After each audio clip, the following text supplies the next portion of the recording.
Je me suis réveillé, je suis allé dans le salon spontanément, sachant qu'il y a quelque chose qui ne va pas et j'ai vu les flammes. Originaire du Cameroun, Ouais, Lionel Kitio-Tegniem est arrivé à Ottawa depuis plus d'un an.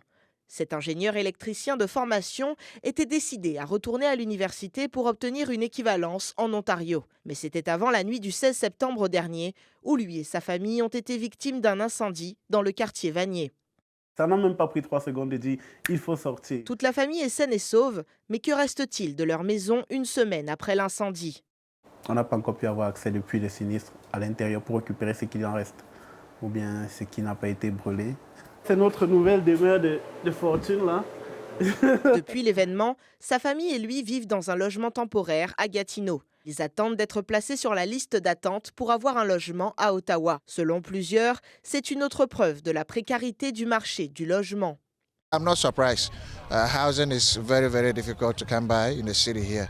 And there is a waiting list. Some of them have been on the waiting list for 4 or 5 years. À l'heure actuelle, 12 000 personnes se trouvent sur la liste d'attente pour un logement communautaire à Ottawa, selon la conseillère Stéphanie Plante.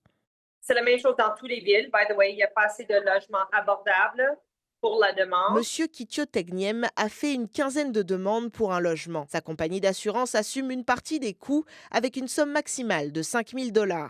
Tout est remis en question, on recommence tout à zéro. On doit rebâtir un nouvel équilibre. Côté budget, côté quoi que ce soit, tout est recommencé. En attendant, il tente de garder le moral pour ses proches. Il faut que je reste lucide afin de pouvoir mener en avant le bateau, comme un capitaine d'un navire. Là. Rappelons que la semaine dernière, le maire d'Ottawa, Mark Sutcliffe, a lancé un plan d'action d'envergure pour répondre à la crise du logement. Ici Camille Cussé, Radio-Canada, Ottawa.